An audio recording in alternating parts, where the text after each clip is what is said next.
9월 3일입니다. 갈라디아서 2장 1절에서 10절까지 말씀, 복음의 진리라는 제목으로 말씀드립니다. 사도 바울이 이 갈라디아 교인들을 책망하는 것으로 시작하죠. 이 편지를. 왜 너희들은 그렇게 빨리 내가 전한 복음을 떠나서 다른 복음을 쫓아가느냐? 이렇게 이제 책망을 했죠. 그러고서는 자기가 받은 복음은 사람에게서 받은 것이 아니라 예수 그리스도께 직접 받은 것이다.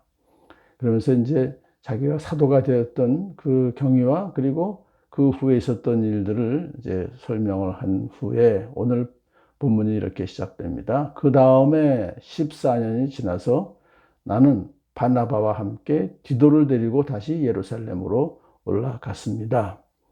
그 바울이 첫 번째 예루살렘을 방문했던 것은 예수님을 만난 후에 3년 후에 올라갔던 것인데요. 이번에 두 번째로 이제 14년이 지난 후에 올라가게 된 것이죠. 이번에 방문한 목적을 이렇게 말합니다.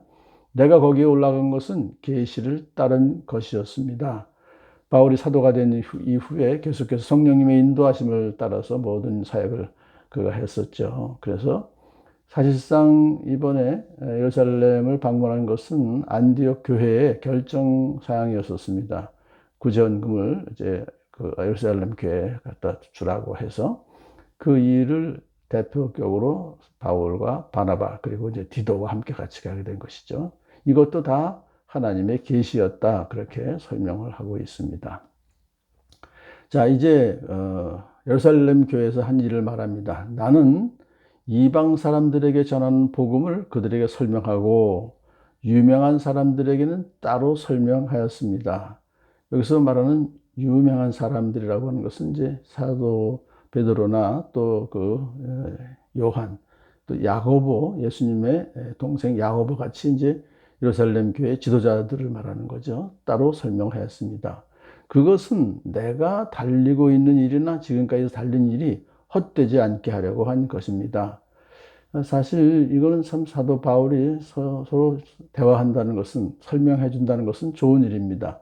그리고 이 사역이 하나님의 사역이기 때문에 그것에 대해서 서로 이제 협력하는 그런 관계를 여기서 갖게 된 것을 말해요. 사도 바울은 자신의 사도권이 하나님으로부터 직접 온 것이기 때문에 다른 사도들하고 대할 때 조금 더 위축되지 않고 당당하게 자기의 생각을 얘기하면서 교제를 했다 이렇게 말하는 것입니다. 자, 그 다음에 이제 나와 함께 있는 디도는 그리스 사람, 즉 이방인이지만 할례를 강요받지 않았습니다라고 밝혀요. 이것은 사도 바울이 디도에게 할례를 받으라고 강요하지 않았다 그것을 말합니다. 그리고 그 이유를 이렇게 설명하죠.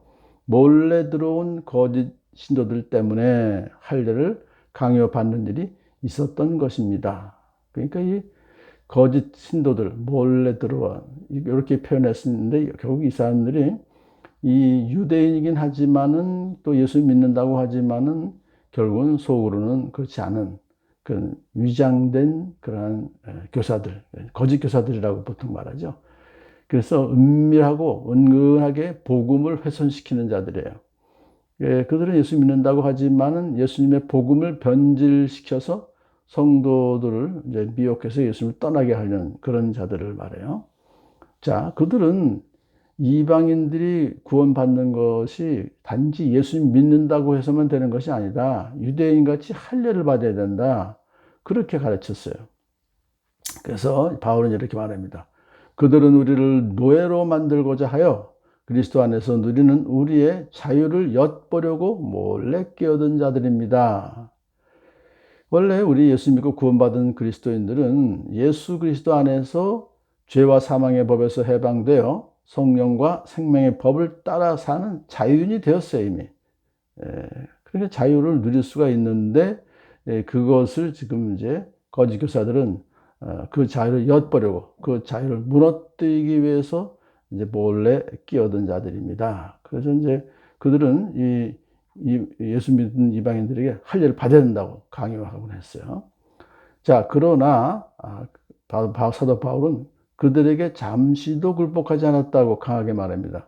그것은 복음의 진리가 언제나 여러분과 함께 있게 하려고 한 것입니다. 여기서 이제 여러분 갈라디아 교회 교인들이죠.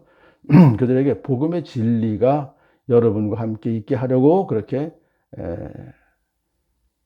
디도로 하여금 할례를 받으라고 강요하지 않았다, 그런 뜻입니다. 자, 그래서 사도 바울은 할례 같은 그런 사치하는 것으로 복음의 진리를 변질시키려고 하는 거짓 교사들의 압력에도 굴복하지 않고 오직 성도들로 하여금 예수 그리스도 안에서의 자유를 누릴 수 있게 하려고 그들의 강요를 단호하게 거절했던 것이다, 그렇게 말해요. 이어서 사도 바울은 예루살렘에 있었던 일을 또 이야기합니다.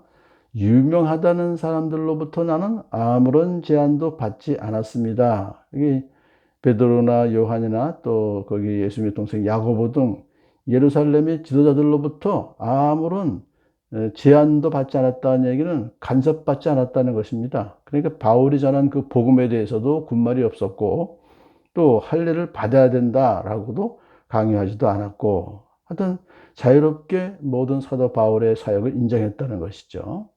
도리어 그들은 베드로가 할례 받은 사람들에게 복음을 전하는 일을 맡은 것과 같이 내가 할례 받지 않은 사람에게 복음 전하는 일을 맡은 것을 알게 되었습니다. 그것은 인정한다는 거죠.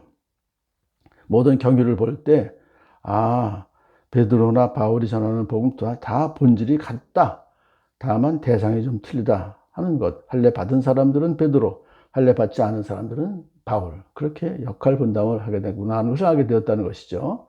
그들은 베드로에게는 할례 받은 사람에게 복음을 전하게 하시려고 사도직을 주신 분이 나에게는 할례 받지 않은 사람에게 복음을 전하게 하시려고 사도직을 주셨다는 사실을 깨달았습니다.